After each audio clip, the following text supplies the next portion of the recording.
Got it. Oh, Ebony's like on. Hi, Ebony. So now I'm going to do share screen. Do my thing. Hi. This always just takes a moment to get everything. That's why I don't love doing like a Zoom and a recording and whatever, but trying to share screen this up. Okay. All right. So what we're talking about today, and so Ebony, since you're on, do you actually see like the big TV behind me, or are you just seeing the big screen share? Like you can see my screen? I can see the screen share, the big TV. I can see it, but it's too far away. Perfect. Okay. Because am I just a thumbnail on your screen? Yeah, you're small. I'm just perfect. I would like to be small. So, all right. Now we're just going to go. Now I got to go to present mode. Okay. Oh, there we go. How lovely. That probably changed your screen again, huh? No, it looks the same. It looks the same.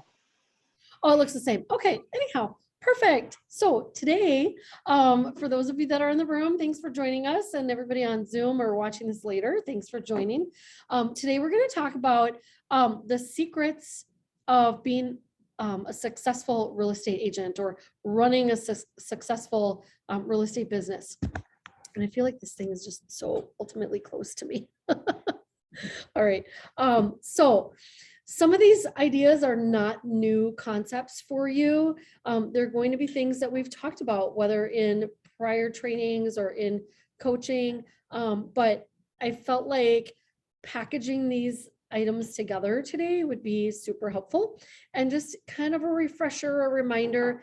And for Zach, because you're in bold, some of this might look familiar to you. Some of this is from bold, some of it's from Ignite, some of it's just from other trainings that I've been to, and just kind of like a conglomeration of all of that information. So when you started in real estate, what did you think that your number one job was going to be? Showing houses. Showing houses. Excellent. That's what I remember. Zach? It was lead generating, but that's because of that other program I was in. Oh, okay. So Zach had a head start, and he was in another kind of training program. And so he knew that lead generating was going to be number one for him. Nikki, what was your thought? Probably showing houses. Okay. Yeah. I mean, I think, and that's what everyone, if you have a television, if you have cable, you're watching things like HGTV, and you think, okay, today I'm going to go show this family 3 houses. They're going to pick one, and then we're going to go to closing. Piece of cake. Yay. Great real estate business happening here. And, you can probably all attest that that's not actual truth. And that's not how simple or easy it is. But real estate can be simple or easy if you have a systematic way of doing things, and if you are consistent with lead generation. So lead generation is a term that is coined by KW. There's different ways of thinking about that. When I was at Realty Executives, we had Brian Buffini national training, and his was just sphere, keep on top of your database, stay in touch with them, do pop buys, bring little gifty things. So there was lead generation. We just didn't call it that. So of course, when I came to KW and you hear, all the acronyms, all the Kellerisms, it's lead gen, number one is lead gen. And you're like, what are they even saying? Like lead gen, no, lead generation. So working your business, working your sphere, connecting with the people that already know, love, and trust you, right? And then lead follow-up. So you might get a referral from someone, you might be paying for leads like through Facebook ad campaigns, but what is your systematic approach to following up with these people and, staying in touch? If you let something go, then they're going to list with someone else, and the famous saying about your database is, if you don't call them, I will, right? Like if you don't call someone in your database, another realtor is going to call them, and that other realtors end up ultimately going to be getting that business. So we're going to talk a little bit about calls and how that works. So going on appointments is actually number 3 on the job description. negotiating contracts. Of course, that we all knew. And then what about practice, like script practice and role play? Who's currently doing script practice and role play? Zach, good for you. One person. All right. I'm sure there's probably one person that's going to watch this later that has also done script practice and role play. It's super important, and we're going to talk about it today and why. And I'm just going to see, there we go. So here's what successful agents do every day. So on the left side, you've got to grow your business. These are the things that people don't always think about. So you're lead generating for buyers and sellers. You're making calls. You're doing Facebook ads. You're sending out the golden letter. You're doing, just door knocking, any kind of farming or anything that you know through other trainings that we've done. Make a seller listing presentation and go out and get listings. Make a buyer presentation and go out and get they say listings, but it's buyer contracts where you have a buyer agency. And then preview real estate. Guess what? You can set up this cool thing on your MLS and it will send you a hot sheet every morning. So if you focus, like Zach focuses on Burlington, if you want to set up like a 20-mile radius down in the southern portion, the southern suburbs, you can focus every morning on what's new, what's relevant, what just went under contract. So you can see in a glimpse, 5 minutes every morning, what just came on, what just went off, what closed, and you can be watching these so that when someone asks you, hey, what's the market, doing? Well, where specifically, did you have a market that you were questioning? Because the market can be different in New Berlin versus Burlington versus, Oak Creek. And so the market can be doing different things and trending faster in certain areas. So if you focus on your niche area, you're going to see, where it's best for you. So previewing real estate doesn't necessarily mean going out and hopping into the homes, but with, the computer, you can, tour through houses. So many use the Matterport camera nowadays, and you can, be able to go through where it's the dollhouse. Yeah. And so you have the floor plan of each, and then you can go through with your mouse, you can arrow click and you can walk through the whole house up and down stairs, and it's pretty cool. So you can literally preview, 20 homes in 20 minutes sitting at your computer and see what's fresh on the market that day. What's that called? The hot sheet. No, not the hot Oh, sheet. the camera, the yeah. Matterport camera. Oh. So it's a 3D.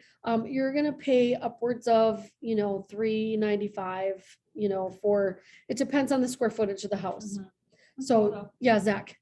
So you said upwards of 395. Does that include your normal listing photos? then? Yeah, yep. So Oh, what okay. they'll do is they'll go around and they'll take still shots. So you've got VRX Media, you have Shutter Zone, which is Casey, who's affiliated with Mindright Realty here in the office. But yeah, VRX is who I typically use for that. But I know a lot in the office here use Shutter Zone, so you could check their pricing. There's other, photographers too that are using the Matterport cameras where they will go through and do the floor plan. They basically measure every room because this camera is super smart and it does that for you. But they'll get you all your measurements. They'll design like a floor plan layout. If I'm, honestly, if I'm doing a house that I know is going to sell in 2 days, I'm probably not going to do that whole extra piece on it.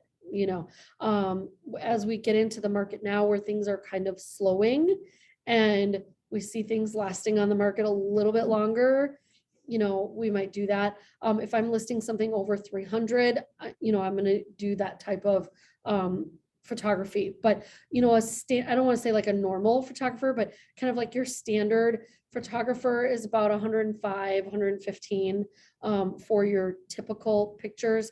And then they also will do based on square footage when they're doing the Matterport. So if you have, 1,500 square foot house versus a 4,000 square foot house, you're going to have, then you can get into drone, if you have someone that has an acre of land or just a really incredible setting, you may want to add your drone onto there. But They Yeah. have like monthly packages that you can do if you use your own phone. Matterport, Oh. yeah. I mean, it's kind of neat. Just all the there's different Mhm. packages that go up to like $300 a month or $70 a month.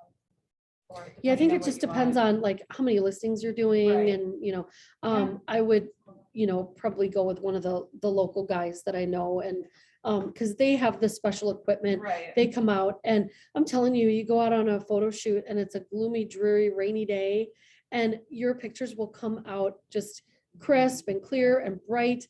They have a way to add light in. I don't do photography, so, Well, but- I was just gonna add, like, something like this could be something that you add as like a package too. So Right. if you do like a structured fee schedule. Right. It could just be something that they choose like that. Sure. overall. right? Yeah, like say you're gonna do, a 6% listing and you're gonna offer to pay for either a Matterport photo or you'll buy a home warranty. Yeah. You know, I know some agents will have kind of a menu of services and they'll do like a 6% and then they'll do a 6.25 and they'll do a 6.5. And at 6.5, I will get a full like cleaning service for you prior to listing. You look at ceiling fans sometimes when you're walking through houses, and these are critical things that people just don't do. And you're like, oh my gosh, they really could have just cleaned that. I was in one, I don't know, last Friday night. And it was just, they have a cat and it was just like an inch thick. It was pretty bad. Anyhow, back to our itinerary here. This is what happens, when we teach a live class and then someone watches it later. You get all the entertainment that we have from spin-off conversations. And Ebony, if you have questions while you're on here, feel free to just start talking, shout out. And but okay, so running your business, you're going to market those listings that you had. You're going to show the buyers that you're working with the homes. You're going to negotiate the contracts for the clients that you're working with. Then fun, you get to do your transaction management. So that's working in command. We have a totally separate class for that. And then vendor management. So you're working with photographers, you're working with inspectors. You might be working with different loan officers. You might have a homeowner's insurance guy that you're going to refer business to. And then, of course, during home inspection and amendment time, you might be looking at calling a roofer, a plumber, an electrician, and getting quotes and kind of, managing all of that. Obviously, number 6, you're going to be setting goals for yourself. We do a lot with, business planning, especially this time of year. And we look at, the economic model. What's your goal for next year? What do we want to do? And then, you're looking at being in compliance. So making sure that you're not missing dates or deadlines. I have occasions where I get calls and people say, well, our home inspection deadline was yesterday, but I was trying to send over my amendment today. What do I do? Well, guess what? Your dates and deadlines are probably the most critical thing that you have in your contract, because those dates and deadlines are about someone else's livelihood. Where are they going to live? How much money have they put in? If you miss a home inspection deadline, the seller likely is not going to allow you to still come in and ask for an amendment with a list of repairs. That listing agent's likely going to say, haha, yeah, your date was yesterday. Sorry. So now your client is stuck buying this house in as is condition and not asking for any repairs from that inspection, which is kind of a bummer. And so who are they going to be mad at? You. I mean, it's unfortunate, but that's your job. The buyer doesn't know that they need to be watching dates and deadlines. So I had another scenario where someone was talking about their loan commitment deadline and appraisal was taking long. So they had extended for a week and the lender still was taking a long time. So they sent over an amendment to extend for another week. And I said, so did that one get signed? No, it didn't. And so when was the deadline? Well, like 2 days ago. Okay, so if your client wants to exit this transaction at this point, say the appraisal finally comes in and it's low, they can't negotiate because that is dead in the offer. Say that something is up with their financing and the lender's going to require something, or, they get a loan denial, they don't necessarily have those contingencies in their offer anymore. They don't have those things to fall back on. And if that client wants out of the contract today, their earnest money's gone because they no longer have one of those protective clauses built into their offer. So when you're writing your offer, you want to think about, how much time does my lender need? How much time does my inspector need? How much time do they need for appraisal? And watching all these dates and deadlines, and then monitoring them. So the agent did the right thing and extended, and then they tried to extend again. But when they saw it was 10 or 10:30 at night, what they should have done was immediately whipped up a cancellation and mutual release. Because if they would issue that before midnight on that extended day of their loan commitment and financing and appraisal, then they could technically still get their earnest money back because they canceled before midnight of that expiration. Does that make sense? So if you send an extension, or even if you send an inspection amendment and someone does not sign it in a timely fashion, you can issue a cancellation.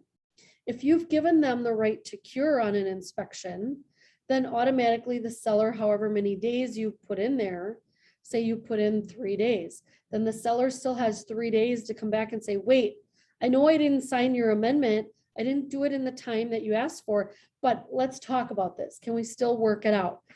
If the seller doesn't sign your cancellation, at least you issued it on or before that expiration deadline, and you still have the opportunity the next day then, because it doesn't matter if the agent read your email at 10:45, they could be someone who turns in at 9 o'clock and they're going to see it the next morning. But as long as the date stamp on that shows that it was delivered before midnight, before it expired, then your client has the protection for their earnest money.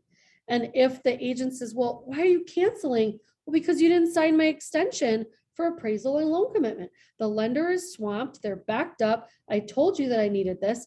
Oh, well, I didn't realize that it was your, deadline. Can we just, get rid of this cancellation? Can we do an amendment and can we extend your dates? Sure. We'll withdraw the cancellation and we'll extend. But before midnight, and I'm not calling you, at 11:45 p.m. co-broke, I didn't have it back from you. What else were my options to protect my client, right? So when in doubt, call one of us. Call myself or Tina. Call the compliance tree and see what needs to be done. But if you're looking at someone losing their deadline, this compliance is like number one importance. You need to have a system to methodically track all of these dates and deadlines so that you don't miss. If you do miss one, you have to go to the client immediately. You have to explain what happened.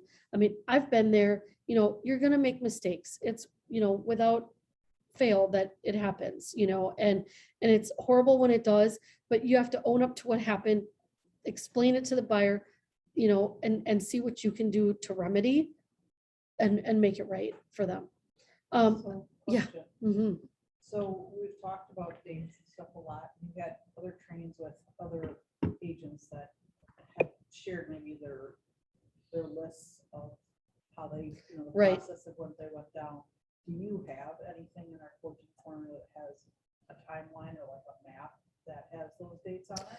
So the map is going to be, so just to back up and re-ask the question in case you can't hear on the recording. I know sometimes with the computer, it's a little funny, but the question was, we've got some suggested checklists in the Google One Spot where you can go like to client experience, and there's some checklists that you can follow. So the question was, is there anything that we have specifically with those dates and deadlines? The roadmap honestly is going to be your offer, because your offer, how did you write it, is going to drive what are those dates. Did you put in 3 days for earnest money or did you put in 5? Are you writing the offer where we're in a time frame where inspectors are super swamped and they can't feasibly get out until 12 or 15 days? Then you might be putting 17 days for inspection, which is unusual because we've been trying to shrink it down and make it as short as we possibly can. So if you talk to your home inspector and you know he can get out there within 5 days, you might then put 10 days for your inspection contingency. So the finding the file checklist that you like the best is going to be the thing that works best for you. So find the file checklist that flows. And then as soon as you have an accepted offer, it's your job then, fill out the worksheet with what your specific dates and deadlines are, or go into Command, set up tasks for those, or go into your Google Calendar and set up tasks, and you can make it remind you 2 days prior to that. So Zach, you had something? Oh, I was gonna say, so what Carrie does is after an AO, Jessica takes over. But what Yep. Jessica will do is she'll take that timeline and add it to everyone's Google Calendar. Right, And she'll put it, not even like in the day, she'll put it on the top of the calendar. where it's right, like as an all all day. day. And then she'll right. write it, that you get a reminder 2 days before, 1 day Yep. before the AO. Yeah, exactly. So what Zach is saying is that, on his team, they have a transaction coordinator. If you're not as blessed to have one of those, then you're the transaction coordinator and you have to manage your calendar. And so if you use Google Calendar, and what I love about it is, you can just open up and you can look at your calendar each day and you can see what's there. So what he's saying is, they have a system where you put it marked as all day and you don't put a time, like at noon, this has to happen. So if you mark something as all day, and you can color code these things, but if you put that up at like the top of your day in the morning, if you look at your calendar, of course it has to be something that you're going to use, something that you're going to track. Some people just simply put a whiteboard, at their station where they work, whether it's if you're coming here in the office or, if you're working in your dining room or if you have an office at home, if you put a whiteboard and you put all your dates and deadlines, you could have, I know some people who have done Post-it notes where they take a Post-it note and they make columns and they just, instead of having to write and erase, they take the Post-it note and they just move it, onto the calendar for what it needs. So if you're looking at, all of your appraisal deadlines and you're looking at all of this, you move that person into, appraisal.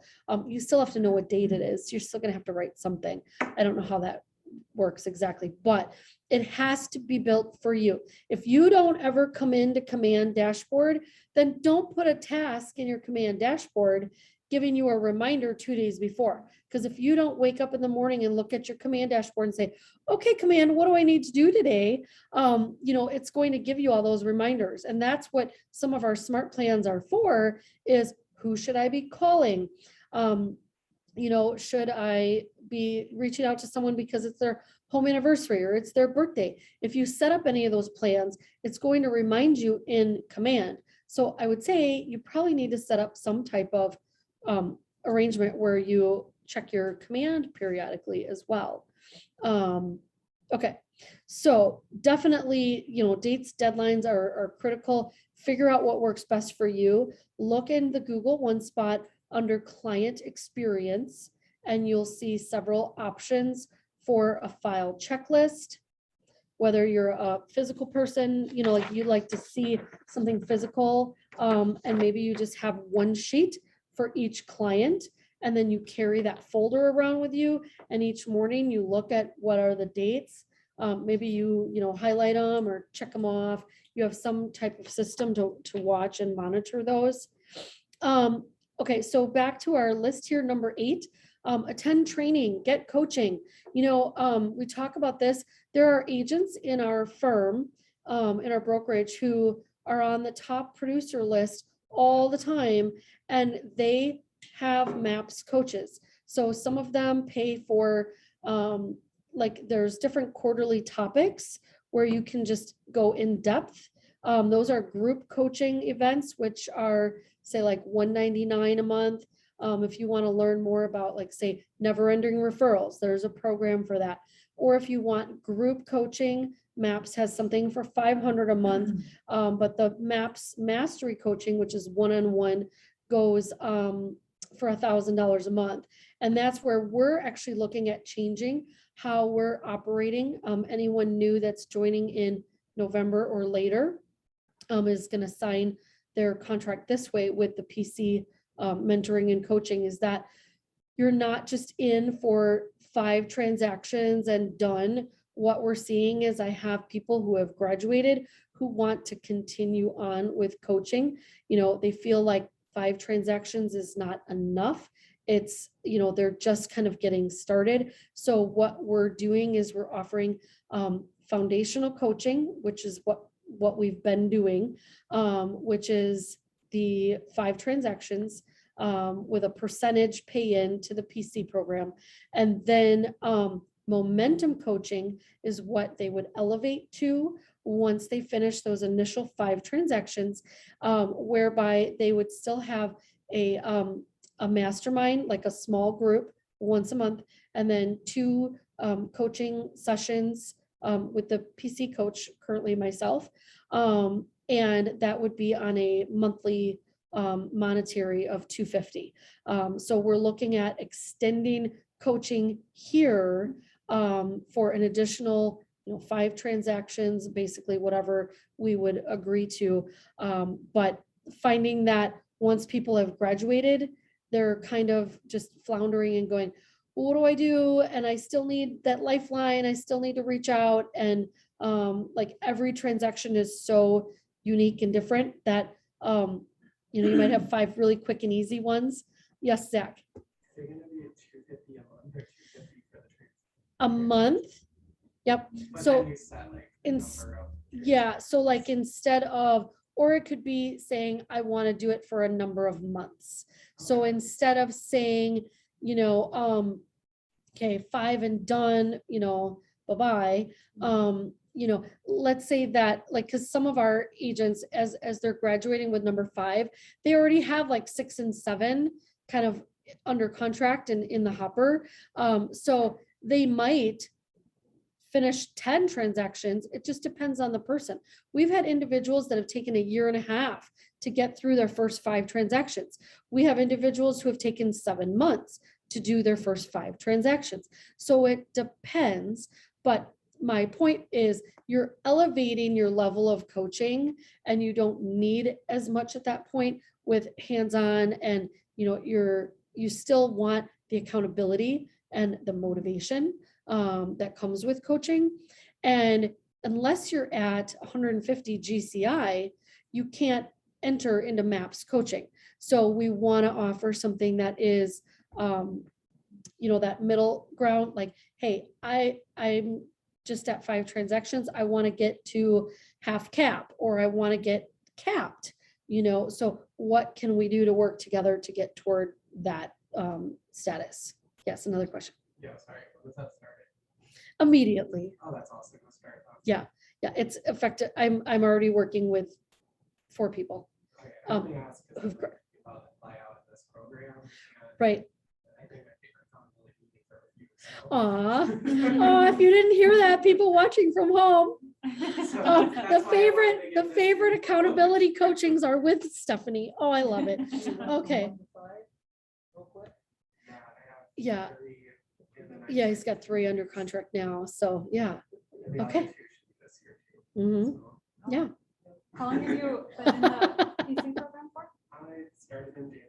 Okay, Yeah. So a year. yeah. And sometimes here's what happens, there's nothing. And then Then- boom, all of a sudden the floodgates open. And it's because you look back at what activities was I doing in the last 90 days? What was I not doing in the beginning? And that's where, here's the secret, right? Like, none of this is rocket science. Like, what do I have to do? What do I have to, who do I call? Like, where do I get free deals from? It's your sphere. It's the things that we're telling you. If you're in PC, you have this beautiful thing called the PC binder, and it's your 90-day action. So if you actually open it and I've cracked with a couple of people about like, once you like open that cover and it goes, you know, and it creaks open, right? Because it doesn't make that sound. But, Yeah. I mean, like the PC binder took me about 4 months to build, and I'm still adding things to it, but really it's your 90-day course of action to get into production. And if you're doing these things, you're going to be, you know, getting transactions. And if you're not, there's a question in this slide deck that we're going to ask about if you're actually doing all the things and you're not getting business. So I don't want to spill the beans early. So manage money, of course, like, you know, we've got our new favorite family relative is Uncle Sam. Mhm. Yeah, did I say least favorite relative? You're now self-employed. You need to talk to an accountant. We have Ryan Reitz coming in on December 3rd. It's a Friday. He's coming in at 10 a.m. And that's who I use for my business accounting. Scott, several people, you know, from the office here use them for their accounting. And I'm telling you, last year, guy saved me $10,000 because we made a switch and how we were filing. Yes, sir. Is that the one that was in that TV meeting that one day? Yeah, yeah. Kind of freaked me out because I reached out to him and asked Okay. him, I mean, I had 2 transactions and Yeah, roughly, 'cause maybe because I had another part-time job too, but trying to figure out how much it would cost to have him do taxes. They said Yeah. like close to $5,000. what? That's not right, right? She's like, That's not what I paid. Okay. because TurboTax is like 100. That's what I'm used to. Right. So That's- Yeah. maybe with Yeah. our communication back and forth. the Yeah, lines were off, so- Let me borrow your pen. I think let's table this discussion. You table one other thing. I'm just, because this is a recording and it's going out, I don't want to necessarily have too many like side conversations. How do I use this? I'm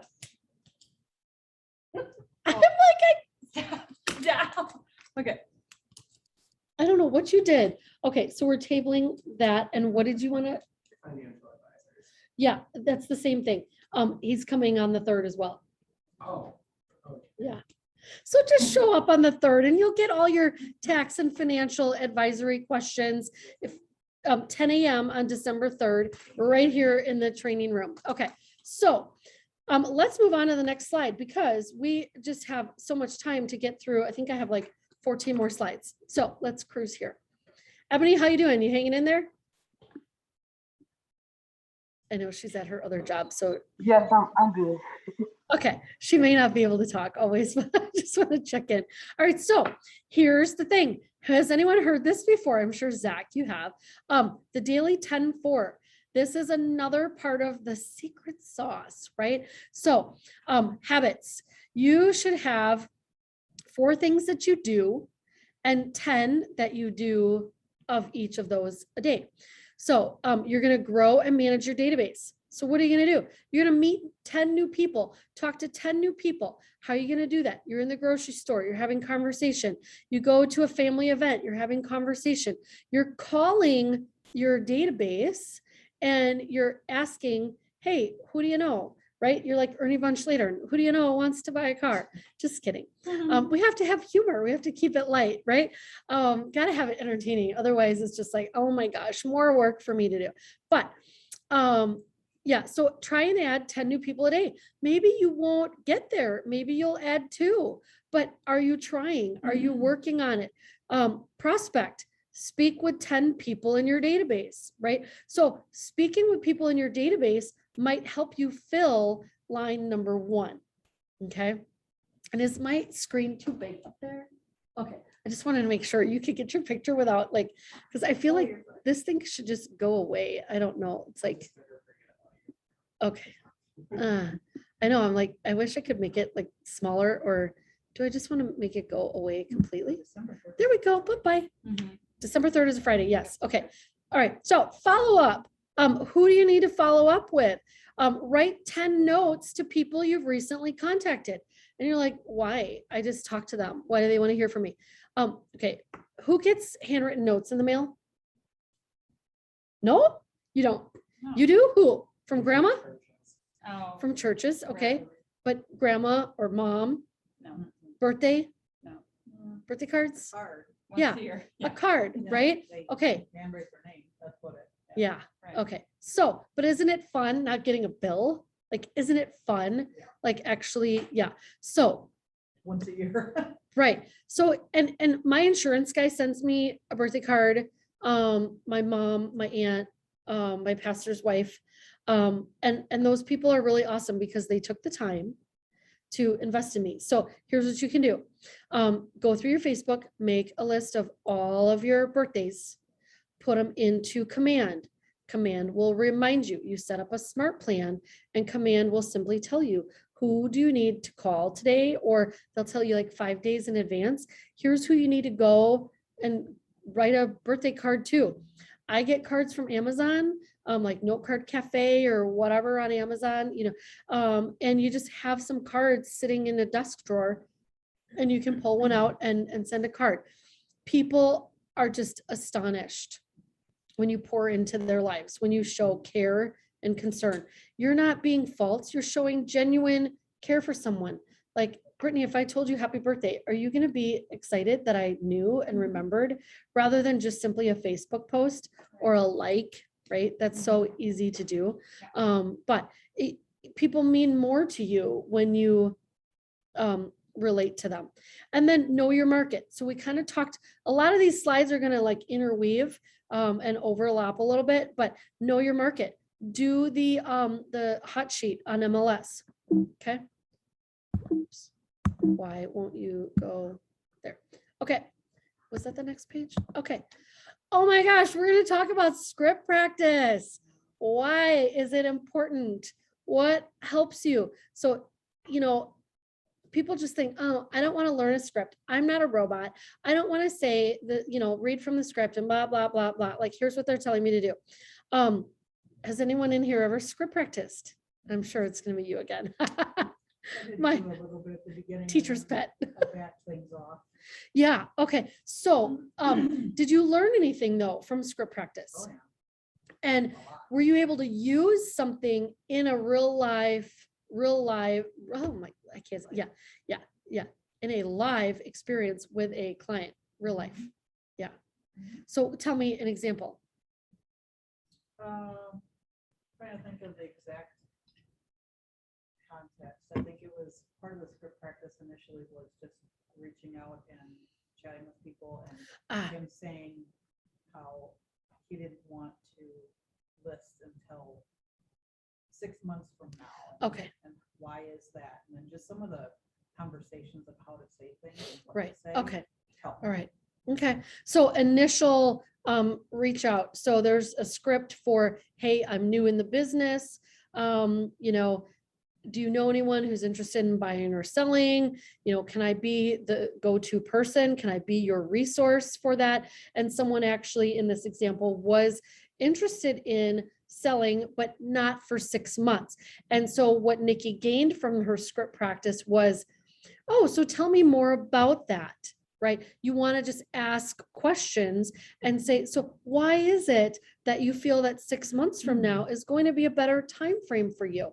Is it because of the market? People think that about selling at the holidays or selling, say, in January. Guess what? January is the new spring market. January 15th, it's like someone turns on a faucet and all of a sudden there it is. And that happened ever since the big foreclosure crash. Like, I can remember 2010, it was always between January 5th and 15th that the market came back on. So scripting, if someone asks you you're sitting at their kitchen table and you're talking about listing their home, and someone says to you, well, so-and-so is willing to list for 4%. Can you match that? What are you going to do? Are you going to just sit there? I don't know. Why?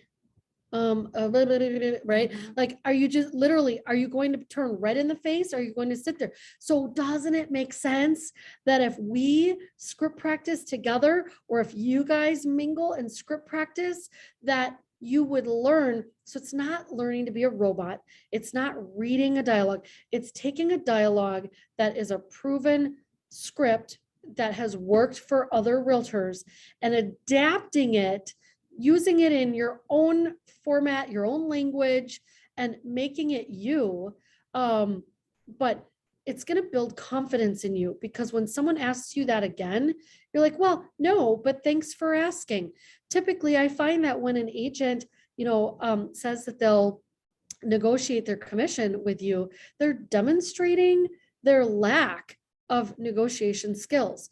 And when they're doing that, they're proving to you that they're not going to be powerful in negotiating the offer when offers come in, nor are they going to be able to skillfully negotiate at the time of home inspection. So I am a full price real estate agent. Here's my fee, but here's everything that I do. You can have a document in your binder that goes over 187 things that a real estate agent does. I mean, some of them are as simple as like get the key and hang the MLS, hang the lockbox, put it in MLS, but some agents are going to discount their fee because they're going to stick it in MLS and they're going to leave it there. They're not going to do Facebook ads. They're not going to do just listed cards. They're not going to be calling their database. They're not going to be, maybe doing a video and putting it out on Facebook and then boosting the post, right? Like they're going to list it and leave it. And they're just going to hope and pray that someone comes along. And then when it comes to negotiating, they're not going to have the skill to banter and to work for the seller's benefit in order to get that. So if you can answer that question when they ask you and not blush, not fall off your chair because you're going to pass out, because that's such a difficult conversation to have. There's other ways to handle that. I've heard other agents say, well, if you were getting a root canal, would you go and ask the dentist to give you a 40% discount on their services? Most dentists won't do that, right? Or you could say, hey, the guy that gives the LASIK for a 30% discount, I don't think I'd want him cutting on my eyes. Or, some people have asked, well, how would you feel if your boss approached you this week and said, hey, for the month of December, we're actually just going to give you, 60% of your usual pay. You good with that? Right? So I have valuable services. I'm skilled, I'm experienced, and I am going to fight to get you the top dollar. And then you can go into showing them the seller net sheet, like regardless of what this list for, lower, company is going to do for you, I can get you a higher price. And at the end of the day, I'm going to yield you a higher end net profit or I don't know why I'm tripping up, net proceeds than the other person, because I'm going to negotiate at the offer and I'm going to negotiate again when it's time for inspection. We're not just going to roll over, play dead, and take whatever they're giving us or demanding from us, right? So you're going to build confidence. You're going to speak in terms that the customer understands. We can't talk about, all these acronyms with clients. We have them for us, but you're going to learn, the way to say things. It's going to help you to close deals. You're going to identify objections. You're going to learn how to ask probing questions and find out what their motivation is and to get them. So script practice is super powerful. There's a couple of ways you can script practice. We have had here, led by Catherine Gorell, one of our graduates, and who's also in Momentum coaching with me. We've had her leading a Thursday script practice group at 11. And I think we might just need to take a poll and find out if that's really a good time, because it started out strong and then it tapered. It might be better, say at 9:30, if someone's going to hop on the Morning Mojo, and then maybe you switch to a different Zoom link and you hop on and we do a script practice. There is another KW office that does a script practice in the evenings. So if some of the agents watching this are dual career, I can connect you with that. There's also one called the Game Room, and it's part of KW. It's a MAPS coach who runs this, and you might have 100 people. So, like you're looking at like the Brady Bunch, but multiplied, where you have like 100 little Zoom squares, and, and they'll just kind of go around. Okay, you go with you. All right, ready, go. And you just script practice and you just, work on it. And it's like, this is not meant to be embarrassing, critical, there's no judgment. It's learning. And the more that you listen to other people doing the script practice, if you're on a call like that, the better you're going to be able to answer those difficult questions. So we've got another slide about this. This one is talking about what should you be doing for learning scripts. So read it out loud 5 times. This is you for self-study. Read it, repeat it, smile while you're saying it. Isn't there a difference when you're just talking like this, or if you're actually smiling, you're engaging, there's someone here in the room with you. You know, if you guys were not here, I would have a harder time just recording a class for someone to watch later, right? So you want to read through the script, you want to repeat it 5 times while smiling. Then, so once reading, oh, and it's just, okay, sorry. They're telling, I like to just start by reading it out loud right away. It just helps, like, but they're saying you can just simply read, then read it out loud. Then say it from memory. See if you've got it. Just keep, doing it. And then say it, as fast as you can 5 times in a row. And so just, right, just kind of ramble it out. Just throw it out there. But the more, because sometimes people just like to glance at scripts and they think, okay, I'm just going to read through. I'm just going to, glance at a couple. Take one and own it. And that's what Catherine was doing with the program. Was she was having you guys learn, recite, and memorize for the following week. Then you'd come in on the next Thursday and say what you had memorized, and then take another one and work on it. And that's the same thing as like reading through a contract. If you want to work through the real estate contract and you want to be able to, upside down, explain the contract to a client, here's basically what the contract's telling you. Boop, boop, boop, boop. You're not going to read this thing through, but you need to give your buyer clients an explanation of what it is that they're actually signing, and not just go, here, sign this, or here, I sent it to you, let's DocuSign it. You want to have a phone conversation at minimal, or a Zoom conversation, and go through the offer with them. But saying that, hey, that when home inspection happens, we're not looking for every little thing. You're not renegotiating your contract.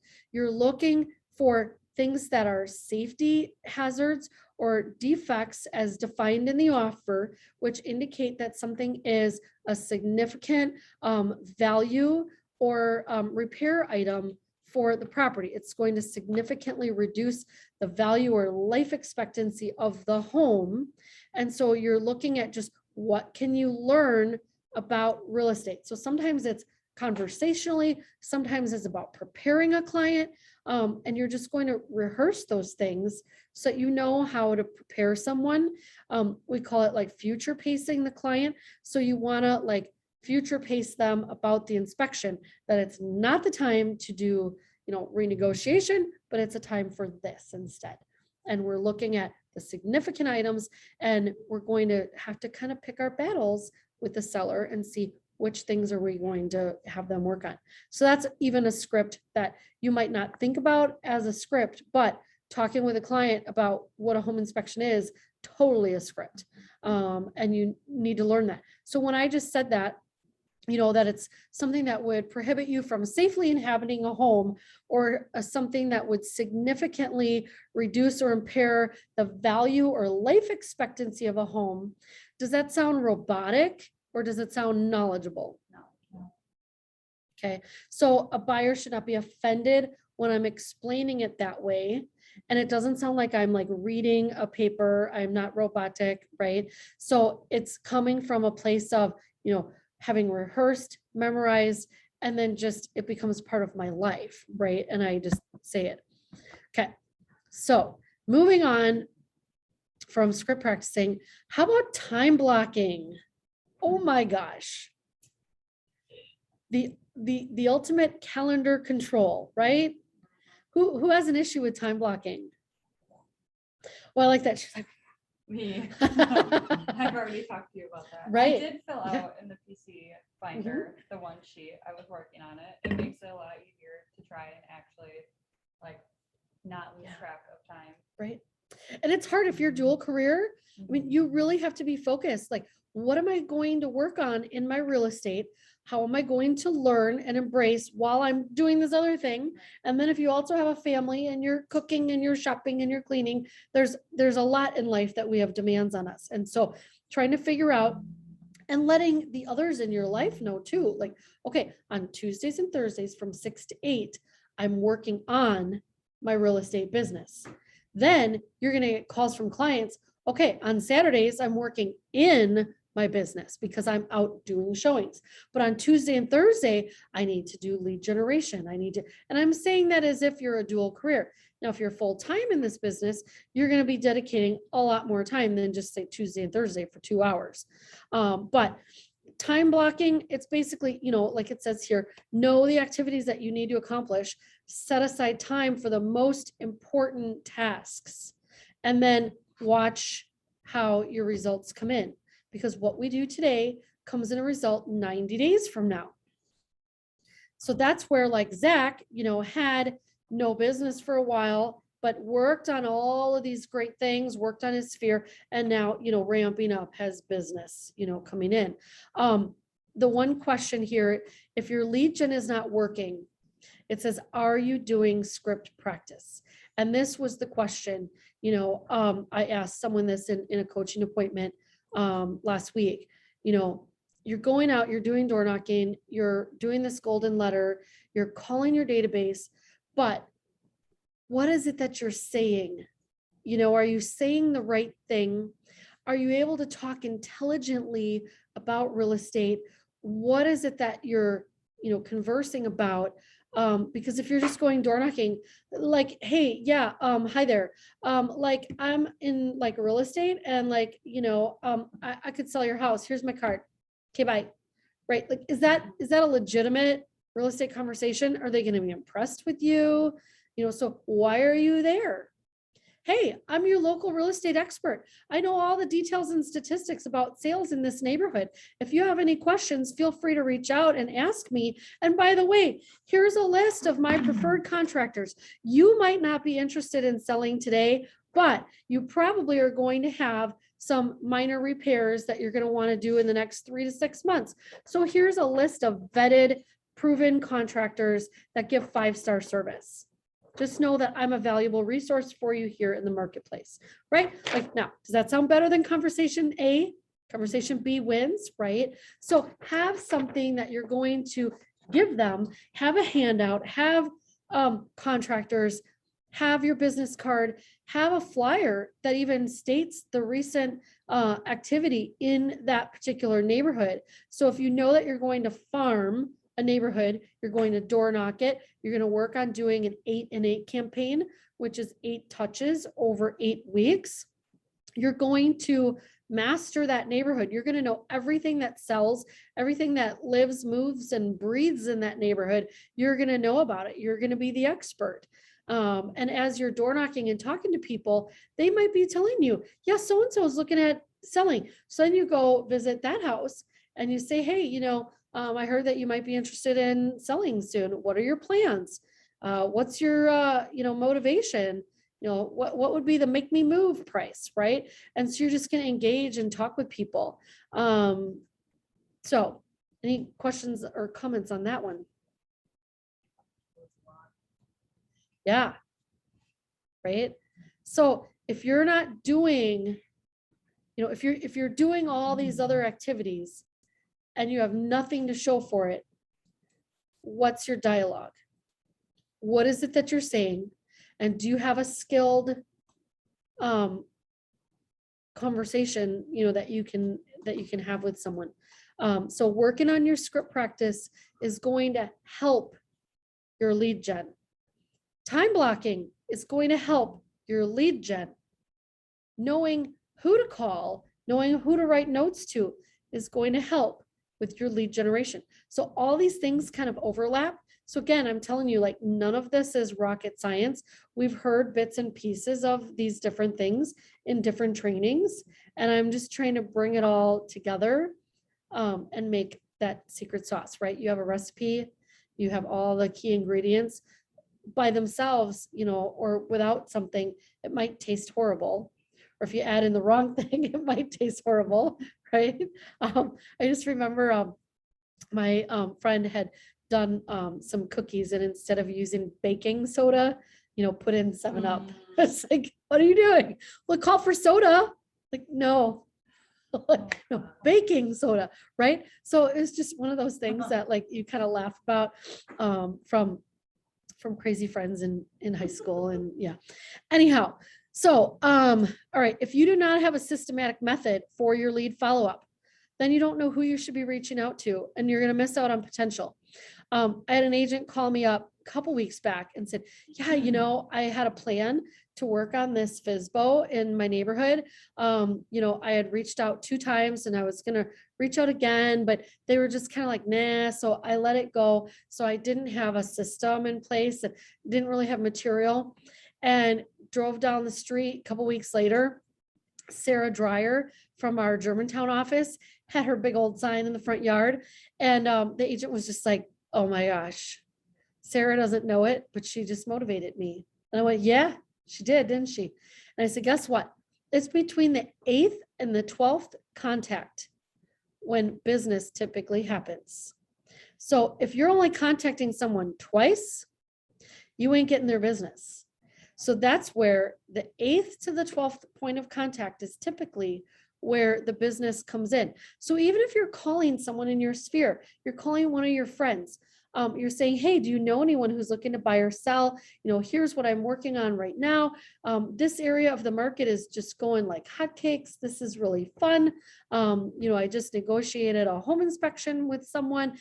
Once they start hearing about your success and they start seeing you, all of a sudden they'll click in and they'll go, oh my gosh, do you know what? My aunt is looking at selling her house. Let me connect you, right? You just had a friend say her dad was looking at selling, but maybe not right away. Right. So you need to keep in contact Right. with this friend about her father, but keep in contact, make sure that she's seeing all of your real estate posts. So you're hosting an open house, you're blasting it, you're making sure she sees it. You have a deal go under contract, you make sure she knows about it, right? And she's going to see your success and then say, Dad, you really need to work with this friend of mine because she's an amazing realtor. So the 8th to 12th point of contact, okay? And that's where the 8 and 8 campaign is so critical when you're farming or door knocking a neighborhood. Don't just go door knock once or just mail a golden letter once. You want to do 8 points of contact over 8 weeks. And then you're going to own mind share in the people in that neighborhood. If we poll a neighborhood, say just today randomly, and then for 8 weeks, Nikki works on, 8 and 8 campaign, whether it's a door hanger, a flyer, a door knock with a preferred contractor list.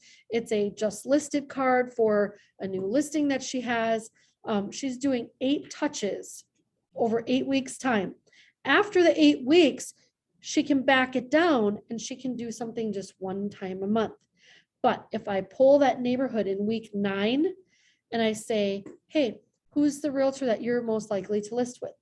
In week 1, they would have said, you, maybe you're not on the list, and then they say this person, that person, and it's a smattering of different realtors. But after the 9th week, like there's something up here, like, oh my gosh, this person is such a hard worker. This person is out like going after business. And if I'm listing my house, that's who I want to be selling my house because they're going to go do it. Like they're a person of action. So if I poll, it's going to be likely 75 to 80%. That's going to say Nikki would get my business after, the 8 weeks of doing that. So just some food for thought. So there's this little quote in the little box here. People do not decide their futures.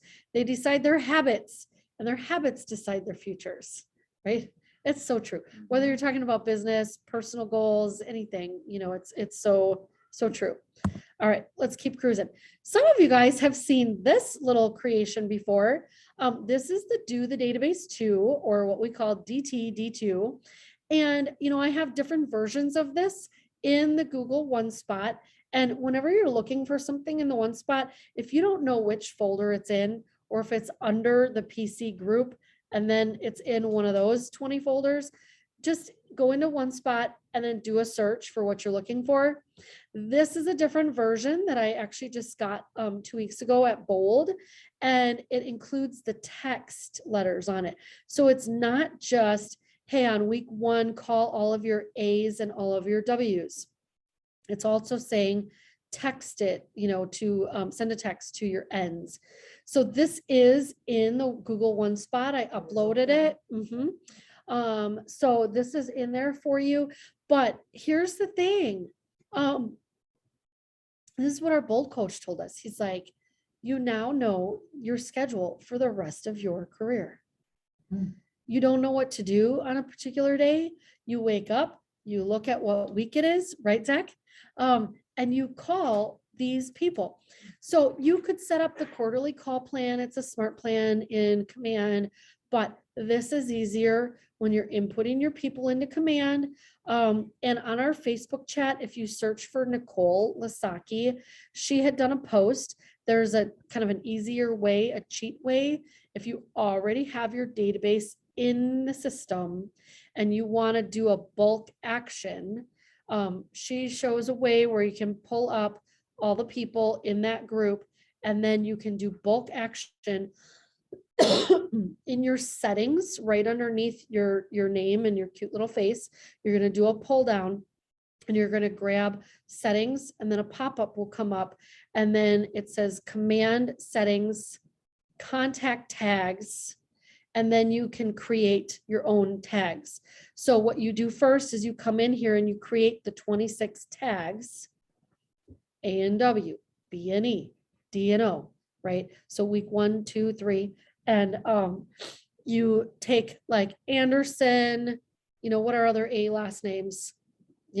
Whatever they are, right? You take all your Andersons. For W, you take Williams and Wilkie and, whatever they are. So you take all those people and you put them in week 1. So for example, my database is 348 people. On some weeks I have 13 people to call. Some weeks I have 24 people to call. Is 24 people too much for you to call in a week? If you do calls 4 days a week, that would be 6 people each day. That's pretty manageable, 6 calls, right? So I think the next slide is what we're calling about. And that was the question that you had for me earlier. But this is all working by repeat and referral. It is the best business that you can have.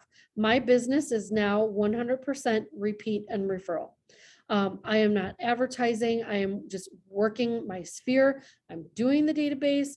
I am, doing Facebook connections. I have home anniversary campaigns. I have birthday campaigns. I do client events. So I'm doing Pi Day. I also will do like a froyo outing in the summer, or a mini golfing outing in the summer. And, I bring everybody together. You can rent a movie theater. You can do a whole sort of different things. I know people who have done like a wine tasting party. There's just so many things that you could do. Anyhow, okay, moving on. All right, so why use a database? Well, because it gives you predictable return on investment. So the average here is showing that any dollar that you put into your sphere. So like I will go and I will get my clients all a personalized calendar. I will do a monthly, I use the personal marketing company. So it's tpmco.com. I know some of the agents in the office here use From Your Friends. So From Your Friends is a postcard with a coupon. The TPMCO is a bifold newsletter, and all the articles are pre-written for me. It's 78 cents per household. So let's say I spend $1, on doing that. I'm going to expect to get between $10 and $14 return on the investment on the activities that I'm doing. So if let's say I do like a brewer's party and I have, I don't know why it's saying they can smell. Oh, hello. I was like, why is it saying that they can now see my screen? Because someone else joined and I just have I don't have their pictures on. So anyhow, but if I at least, say I do this brewers party and I have, a food, tailgate party and, and I'm telling you this because I did this once. And a friend of mine was like, oh my gosh, me and my husband were gonna go and he can't make it. He can't use his ticket. Can I bring a different friend? And I'm like, yeah, sure. Why not? So this other person went. That was, I don't know, maybe like a Thursday night. On the following Tuesday, this gal called me and said, hey, I want to buy a house. Okay, great. So I got her pre-approved, got her connected with my preferred lender. She got the approval. We did an FHA. She had to go out and scrape the garage and repaint it because it was, not an owner occupied house. It was vacant. And so there was no seller to ask to do that. But being FHA, and it was cold, it was probably 45 degrees. And I said, this paint is not going to stick. It's not going to look beautiful forever. But guess what? You spend $20 on the gallon of paint, you slap it on, you make it so that there's one continuous surface instead of all these peeling chips, and the appraiser will be happy. She closed. 3 years later, she called me. She wanted to sell the house. She had gotten married and they wanted to buy a house up in Thiensville. So I now sold that house, helped her buy a house up there. And I was able to actually match make when we were selling her house. I had a client who was looking at that area, could not find anything. And so I was able to sell the house to that client without even putting her house on the market. It's just like miracles do happen. You just have to be watching for them. And again, it takes time and patience and putting the puzzle pieces together. But was that a good use of my time getting her to go to this Brewers game, right? So I had a tailgate party. I had Brewers tickets. I don't know, it probably cost me like $15 a head. And, I was there, I was interacting with people. I gave out water bottles that were branded, with Sosa on them and had my phone number and, just gave away a little trinket. So for my $15 investment, well, 30, because it was her and her friend. But for a $30 investment, I sold her house, probably had a $3,000 commission. And then 3 years later, sold her house, and double popped the house. And, instead of selling her house that was like 150, we sold it for probably 200. And then she ended up buying a house that was like 360. Was that worth doing a client event? Yeah. Right. So this is the people that already know and love you, are willing to connect you, and pouring into these people by giving them a calendar, or, you can get a personalized ice scraper for their cart, but it says your name on it. You can get people keychains. You can get people cutting boards. You can get people Cutco items, any kind of thing as their closing gift, or little pop-by trinkets that you bring later on, like doing the Pi Day. They're going to remember you and they're going to advertise for you. That's what you want, are raving fans who are going to go and be like a megaphone to your business, right? Okay, so why use a database? I just want to see how we're doing. We're doing good on time here. So why using the database? Because it's predictable return on investment, right?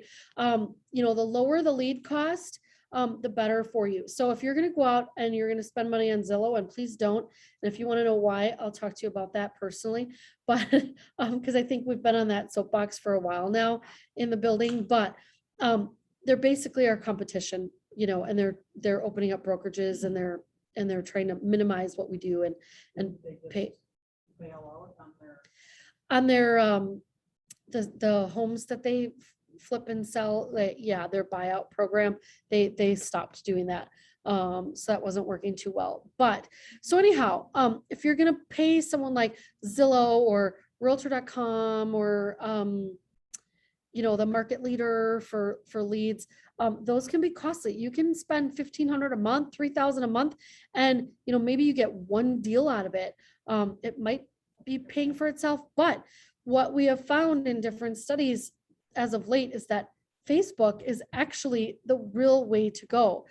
You get $30 for an ad. You run $10 a day for 3 days. You spend $30, you get 30 leads in. You have all their names, all their information. Guess what? If you do the ad from command, because we have a link in campaigns, and you actually get it a little bit cheaper if you go direct on command rather than going out to Facebook.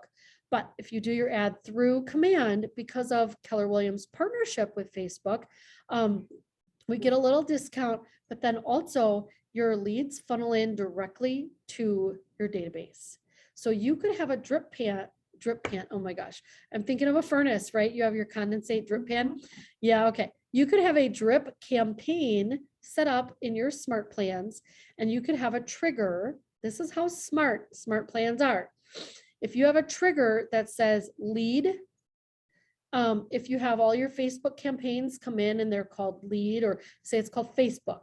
If you have a lead come in, a new person in your address book, and it says lead or it says Facebook, that person is automatically going to be entered onto a smart plan. And they're going to hear from you continually. Like once a month, you can have a smart plan going out to them. You can look at the smart plans that are available in the library. You can search Facebook in the library and see, what kind of ad campaigns have others built. You don't have to be a rocket scientist to do this. You can grab a smart plan that someone else has already created in the library and have that set up on your Facebook ad campaigns with that trigger word, and automatically they will get to hear from you. So that's probably the lowest conversion cost. And then, aside from your database that you already know, but for other leads that you're going to pay for out there, Facebook would probably be the lowest. And the best, like turnaround, Zillow used to be, you could flip like 1 out of 7 and get a closing, and it's just diminished over time. It's probably like 1 out of 35 leads now. And then you have to put up with, yeah, can I just rent this house? No, you can't just rent this house. It's for sale, well, I hit your button by accident. Or my favorite is, well, I didn't want to bother my agent, so I just wanted you to show me the house. Okay, but do you understand this? There's a listing agent. Now I'm going to show you the house, and then you have your agent. There can't be 3 agents. And if you want your agent to be the one to write your offer to purchase and do the, protective provisions for you in your offer, then they must make a visual inspection of that house. I'm sorry, like they have to get off their sofa and come and show you a property. So, to protect that relationship, if it's really a working relationship, they need to show you the house, not me. So those are some of the bummer situations that you get if you are on the Zillow campaign or leads setup. So your database is basically going to pay for itself. You're going to spend very little money trying to call and send these people notes. Yeah. So this is kind of a recap of the 36 touch. So for those of you who have already been at a 36 touch campaign, when you have a lead, so the left side of this screen is showing you, if you get a lead, you want to do 19 touches to make that actual connection. So like I was saying before, it's usually between the 8th and 12th point of contact. This is actually a revision from Gary Keller's MREA, showing that it takes 19 points of contact to actually connect with like an unknown lead that you're getting from somewhere else. Then 36 to convert. They're going to now be your personal contacts. They're going to be your friends. So I have clients that I've gotten as referrals from other people, or that I have gotten from lead sources, and they eventually become your friend. And so that's where, when I sent out my pie thing, I said, this is the time of year that I want to show gratitude for my friends who have become clients and my clients who have become friends. And I want to, honor that relationship by, giving you and your family a pie for Thanksgiving. And so, I've had so many people liking the text, replying back, oh, thank you. That's so sweet. Yes, we're so excited to see you, on that Tuesday for Pie Day. They're going to come through and pick up their pie. And so this is just kind of a reminder of doing the 36 touch and keeping in touch with people that you're getting, that you're adding into your database. Okay, so reasons to call your database. How do we have conversation with people? What do we talk about, right? So this is a common question. So the Ford model is just something to help you remember in how you're going to connect with people. What should I talk about? How do we interact? You meet someone out at a dinner party. And the funniest example that I can give you for this, when I was at a former company, there was someone who was on staff there who came and met my husband, and he was trying to do the Ford model, and it was really horrible. It was basically like robotic. And it was like, so John, how was your day at work today? And what do you do again? What was the most powerful thing that you accomplished today? Or like, it was just so hokey. Like, what was the greatest thing that you accomplished today? And where do you hope to be with this career in 5 years?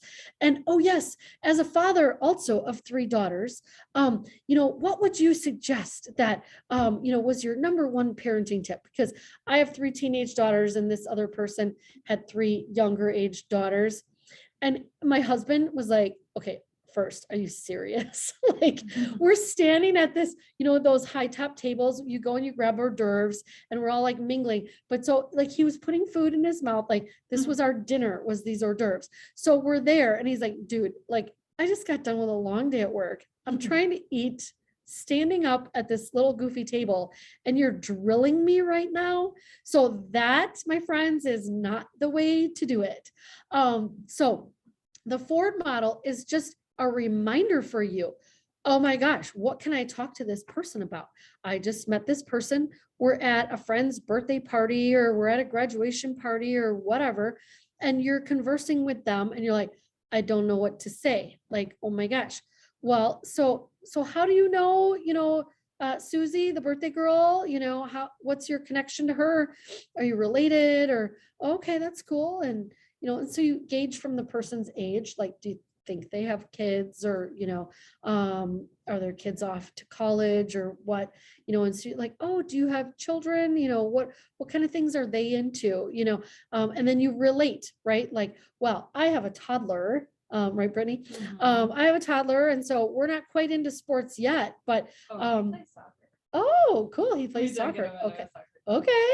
He doesn't So, want to go back, but he loves soccer. oh, funny. Yeah. So he didn't like the group. All right. Yeah. But so you can say, oh my gosh, I'm really looking forward to, toting my kid around to all these practices and stuff as he grows up. So what sports did your kids participate in? And so you're just having conversation with people. Like this is, if you're out there, like recreation or dreams, like, do they have any vacations planned? What do they do for activity outside of work? And you're just conversing, right? What we talk most about with our DTD2 calls, the Do the Database 2, is what we call the care conversations, especially stemming, from the pandemic when everyone was locked up at home. Like, hey, how are you? How's your family doing with all of this? You've got 3 children, like, and you and your husband now are both working from home and the kids are all schooling from home. Like, how is life? What do things look like? And you're just calling as a friend, showing care and compassion and honest concern. Not like, okay, I have a job to do and I have to call you. And so I have 5 minutes to get this thing done. And like, so what's going on in your life? Okay, next, and like, you just pass it. No, Yeah. that's not, you want to be honest and you want to be just open and you're asking them about their life. What's the natural thing for them to do? Ask you back. Right. Thank you. So I like when I have interaction, right? It's more fun when you're just like talking to a blank screen. Anyhow, so they're going to naturally ask you how things are going. Oh my goodness, thanks so much for asking. Well, as you know, I've been at Keller Williams Real Estate now for 6 months and I closed on my first transaction and it was actually a double pop. So that was super exciting, right, Nikki? So I'm giving her a little congrats while we're talking to our friend on the phone here. But so you are naturally going to talk about what you're doing then, and then they might ask you more. Oh my gosh, so tell me, like, how is the real estate market? Like, I heard things were really nutty. I just can't think I would ever want to buy right now.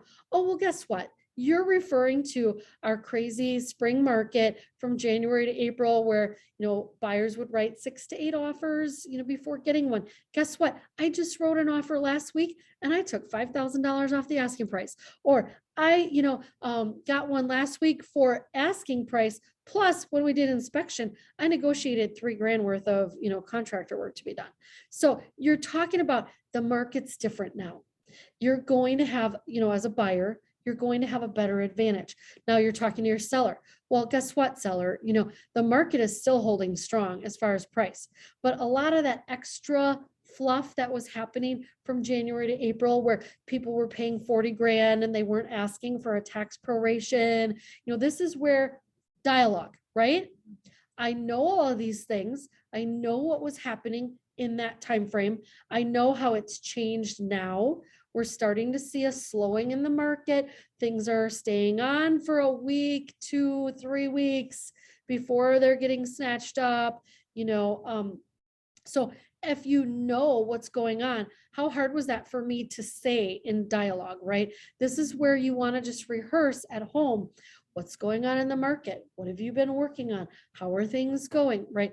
You know your market, you know what you've been working on, or the stories from the office, which you can also share. Well, we recently had a case where, or we recently had, a home sale where this happened.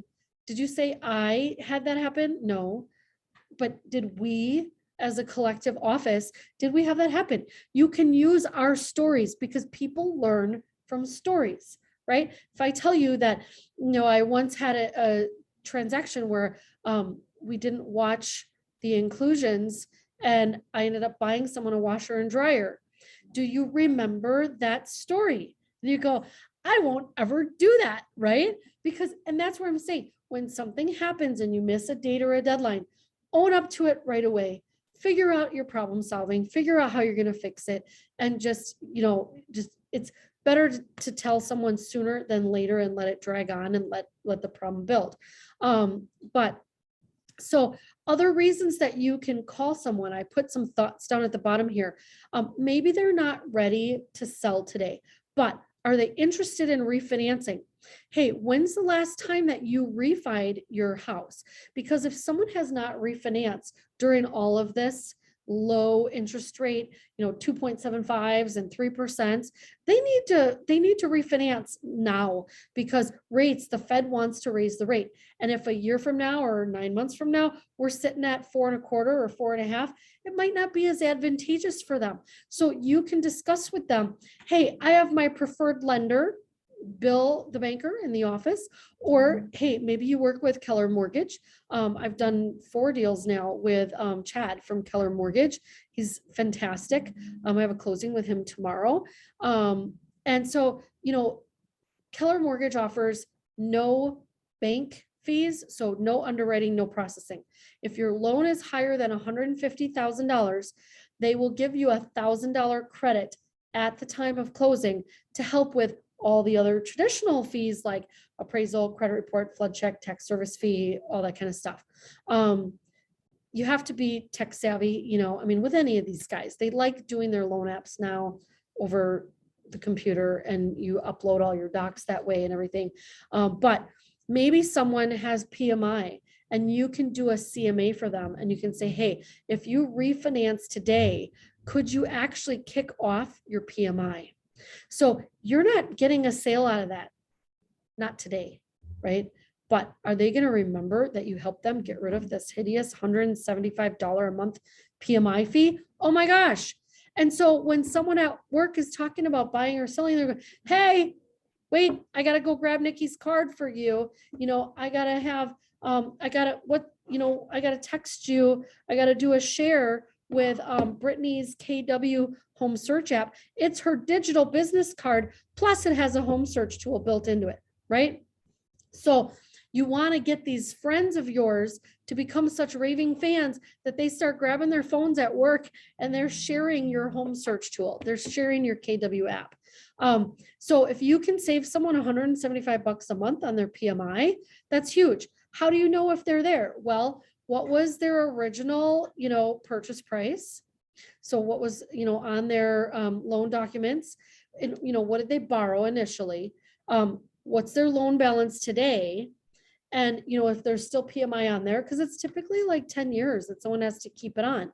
They have to have it for at least 2 years. That's the PMI rule. They won't allow you to kick it. But you can, basically you petition the bank, you have an appraisal done. And then if the appraisal has a point spread of at least 80% loan to value or less, so if it's 78 loan to value or 80 loan to value, then it can get kicked off. You don't, as a buyer or homeowner, you don't just simply go and get your own appraisal. It has to be ordered through them. But before they spend that $450 on the appraisal, you do a market analysis and tell them if you have, absolute confidence in the fact that they're, below 80% loan to value. So if they bought their house for 100 and they had a $90,000 balance before, because they put 10 grand down, if their loan balance is $80,000 today or $78,000, at 78, it should automatically kick off. The problem is it's going to be from their original purchase price of that 100,000. But let's say that you do their market, you say the house is now worth 110. The bank is not automatically kicking anything off because of this hypothetical value. They're going off of the original purchase price of 100,000. So if you know that the house is worth 110 or 115 because our market has climbed so much, you can look at where's your loan balance and where's your current market value. Your appraisal is totally going to work out, but the schedule that you have, your lender's not going to kick it off until you get your loan balance down. They could also just simply refinance and, by getting a new loan, they get rid of the PMI. It just depends on where their rate's at, if their rate is good. So if you can help someone get a better rate and eliminate PMI, yay for you, and they're going to love you forever. You might have notes about their kids. You might know that their kids were in a sport or in some activity. Their work, you can find out what's going on with their work, or maybe you knew they were going back to school. Here's the thing. I think this is on our next slide. You can use Facebook to find out what's going on in someone's life and use that as a talking point. Before I go to that next slide though, in the blue box, it says, be where no one else is. This is a quote from Coach Darren for Bold. Mail, we talked about this before, personal notes, phone calls. Who calls people other than the robo dialer, and the extended car warranty, right? Or you have student loan debt. No, I don't. Like, why are you calling me, right? So if people don't get calls or notes except for these icky things, everyone is on Facebook, everyone is on Zillow, everyone is wherever, but how many agents are reaching out and calling? How many agents are reaching out and sending a birthday card or a personal note? So you want to change your mindset, and here's something you can say to yourself. I bring value to each conversation, and people are happy to hear from me and learn from me. And you're going to say that with a smile on your face so that you train your mind so you can wake up every morning and tell yourself, people want to hear from me. I have valuable information to give. I can talk to them about refinancing and PMI, and I can come from a point of care and contribution to their life and find out how things are going. All right, next slide.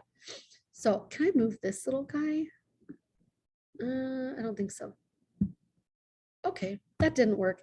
Anyhow, you can't see it totally because of that screen thing there, but it just says, hi, this is Steph from Keller Williams. I was just thinking about you and wanted to reach out and see how you were doing. How's the family? Hey, I saw on Facebook, you guys got a dog. Oh my gosh, how's that going? Like, right, this is telling you like, what's its name? Okay, but how about like, how's that going? Do you need to potty train him? Like, how much fun is that? Like, what do you do? Like, you're walking him every day. Like, you saw something exciting happen. You saw someone post that their daughter is going to have a baby, right? So someone's going to be a grandma for the first time. You see that somebody got a job promotion. You're just being relational. So instead of just spending time on Facebook or on TikTok, right? Just scrolling, scroll with intention and maybe make a couple of notes. And then tomorrow you can reach out to these couple people who got the job, had a baby. You know, do these people need to move? Their family's growing, you know, they got a new job, they're gonna have more money in their pocket. Like, these people might need to hear from you. Okay, so this is just kind of a common conversation. And we talked about this, how the common, you know, sense says move into your real estate conversation. But they're going to naturally bring you there. And you could say, hey, you know, do you mind if I send you updates about your neighborhood and the real estate market? Like, no, I don't want any, right? They can always unsubscribe later, but they're like, oh, sure, that'd be interesting. I'm curious to see what my house would go for. Yeah, because guess what? 76%, I think, is the stat. 76% of US, you know, homeowners do not know what their home is actually worth today. So can you provide a one-time a month neighborhood nurture on a smart plan that auto drips interesting new listings or recent sales to them? How hard is that? Takes you about 2 minutes on the front end for each client. And then it just goes, it just happens, right? Okay.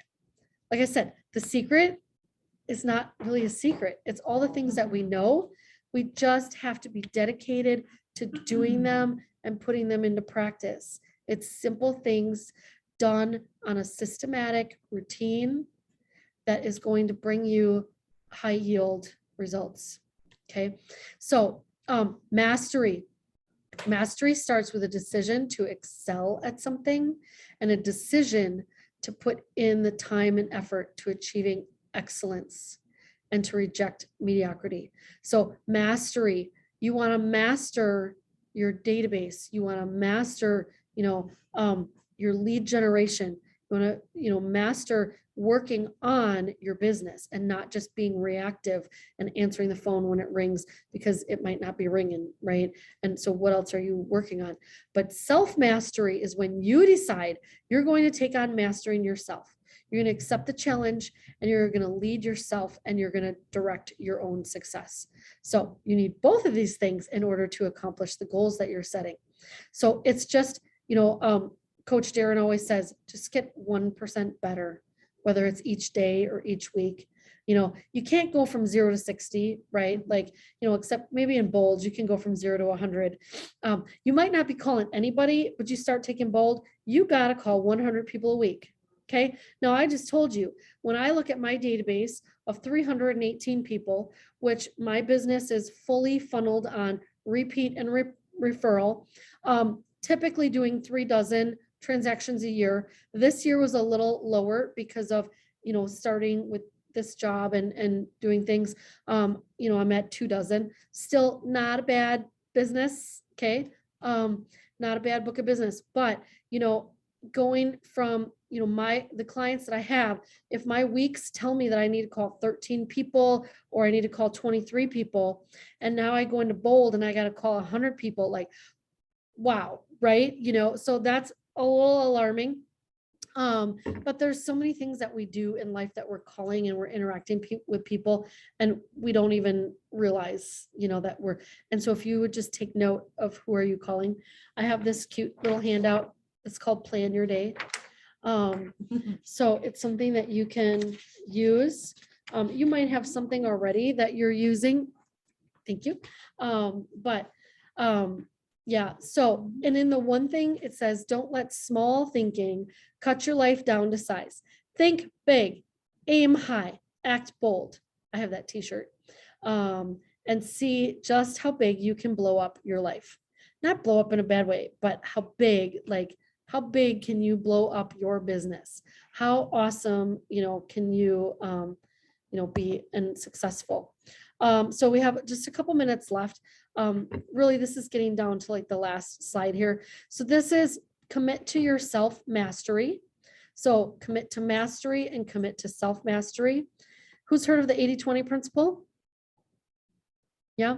So, 80% of your business comes from 20% of the things that you do.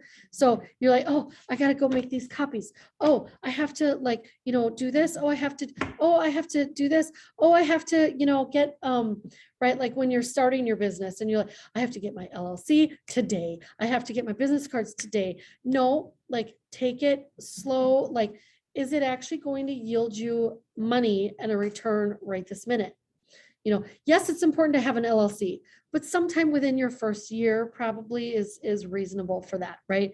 But we focus on all these little putsy things that we need to do, and we don't focus on the 20% of stuff that we do is going to be the money-making event that yields like 80% of our income. If you're looking at like a volunteer project, right? It's like 20% of the people do 80% of the work. Mhm. It's that 80-20 rule. And that's where you have to have time blocked for your 20%. What are the top 20% of things that are going to yield you lead generation, new clients, your financial return? So this is all stuff from MREA. These are not new things that I'm reinventing. This is straight out of the MREA book. Move from entrepreneurial to purposeful. So an entrepreneur, I'm a business owner. I have all these great ideas, but purposeful. What are the things, again, what are you going to focus on? And there's another slide after this one that kind of breaks these down into like some questions and daily, but make being learning based the foundation of your action plan. So you want to be reading MREA, you want to be reading Shift, you want to be attending these Tuesday workshops, which if you're not here right now, you hopefully are watching it on a recording. But so coming in on Tuesdays and making it your learning time. There's other things that you can attend that are going to help you grow and learn. When we have Ignite offered here in the office, we're looking at doing one in the first quarter. That's something that you can do. There's things on KW Connect, KW University. There's things on YouTube. There's education like everywhere. So commit to being learning based. And the second to the last one on here is remove your limiting beliefs. You tell yourself that you're going to be successful or not. You tell yourself that you're going to make these calls. You tell yourself that these people don't want to hear from you. You tell yourself because your mind is so wrapped up and limited, and you need to just kind of blow out the roof on your mind and say, I can do anything that I set my mind to do. And sometimes it's about giving yourself self-affirmations. Zach, how many self-affirmations do you write each morning? 10. Okay. So he wakes up, and do you actually write them or do you say them in the mirror? Yes, I write 5 things I'm grateful for at that moment, doesn't matter what it is. 10 affirmations as they are goals that I can finish. And then I also write 1 goal that I'm going to complete fast. Okay, so he does 5, like attitude of gratitude. What am I thankful for? 10 affirmations. So I can do this, I can do that, or I am a successful realtor. It's about the I am in the positive, present tense. Confessing something over your life, calling things that be not into existence, right? And so, and then you do how many things that you can do like right away, quickly? One So thing. it's the one thing that I'm going to do fast. One thing that he's going to do right away, like fast that day. Okay, so then be accountable. All right, so I don't know how many of you here or on watching come to my coaching sessions. Part of that is being accountable, but part of that is filling out your activity tracker and actually turning it in. I ask for things, and I'm not just kidding. I'm like, hey, turn in your 30, 60, 90 action plan. And that doesn't mean all the pages. Like if you're on the 30, you turn in your 30. If you're on the 90, you turn in the 90. If I say, hey, give me a 135 next week, or I think that I asked recently for 8 questions. Give me, the answers to these 8 questions, and we're going to talk about them. Be accountable. Don't make me come hunt you down for these things. Be accountable. I have a coach as well. I meet with him on Mondays at 1. I have to fill out a slew of spreadsheet information every Sunday because I have to have it done 24 hours before I meet with him. And then he has given me action steps from our last coaching that I have to have completed. And so if I don't have those, he can hang up the Zoom on me and not meet with me that day, you know? He can say, hey, you didn't do your stuff, you didn't earn an appointment.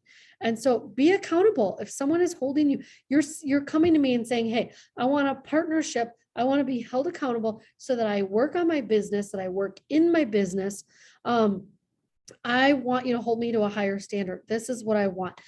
So bring those details with you when you have your appointments. So this is looking at commit to self-mastery. They've got like some powerful thoughts on the side. I'm going to nail it. I'm going to master this. The 80-20 principle is, we call it focusing on big rocks in our leadership team. So like one of my big rocks was to create the binder.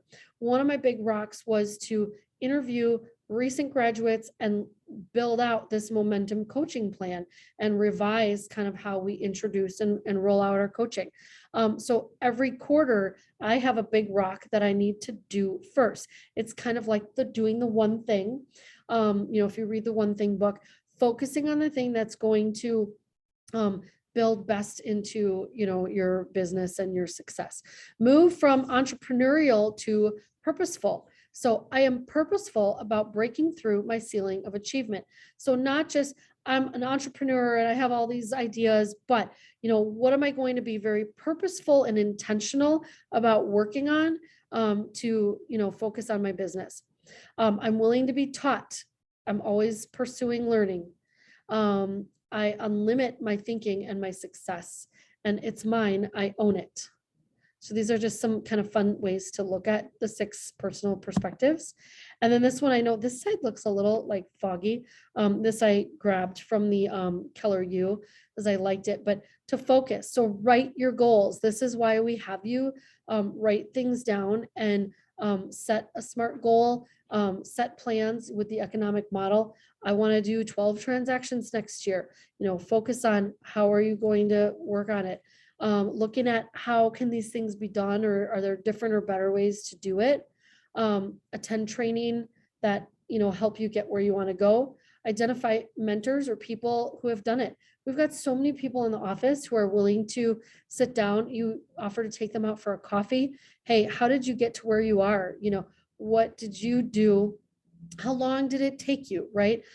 Even though we're saying that there's no secret, that it's not, but for me, when I started my business, it took me like 3 years to get really into a place where I had that repeat and referral coming in, where I knew that I was going to do so much business and that I knew that I could have control on increasing my volume of my business.